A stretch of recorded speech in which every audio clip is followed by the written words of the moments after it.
વડોદરાના ડભોઈના તાલુકા પ્રમુખના ગામ તેન તળાવમાં પીવાના પાણી માટે વલખા પડી રહ્યા છે। તેન તળાવમાં 80 થી 100 જેટલા પરિવારોને મુખ્ય પીવાના પાણીની સમસ્યા કાયમ માટે રહેલી છે।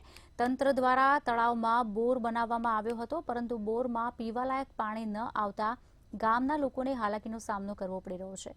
ત્યારે અહીંયાની આદિવાસી મહિલાઓની એક જ માંગ છે કે વહેલી તકે બોરમાં મોટર નાખવામાં આવે અને કનેક્શન આપવામાં આવે તો પીવાના પાણીની કાયમ માટે સમસ્યા દૂર થઈ જશે।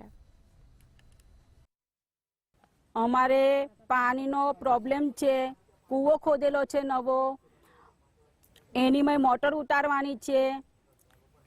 કેટલા વર્ષથી મોટરના કનેક્શન નથી આપ્યું? અમારે લગભગ આ 3-4 વર્ષ થઈ ગયા છે। આ કૂવો ખોદેલો છે, હજુ મોટર નથી ઉતારવામાં આવી કે નથી અમને કનેક્શન આપવામાં આવ્યું। હમણાં શેનાથી પાણી પીવો? અમે જે અમારા નિગમે આપેલો છે કૂવો એનાથી પાણી પીએ છીએ। એ પીવા લાયક છે નથી। એ નિગમવાળા ટેસ્ટિંગ કરવા રિપોર્ટ લઈ ગયા છે, એમાં બી રિપોર્ટમાં બી આવ્યું છે કે પાણી પીવા લાયક છે નથી।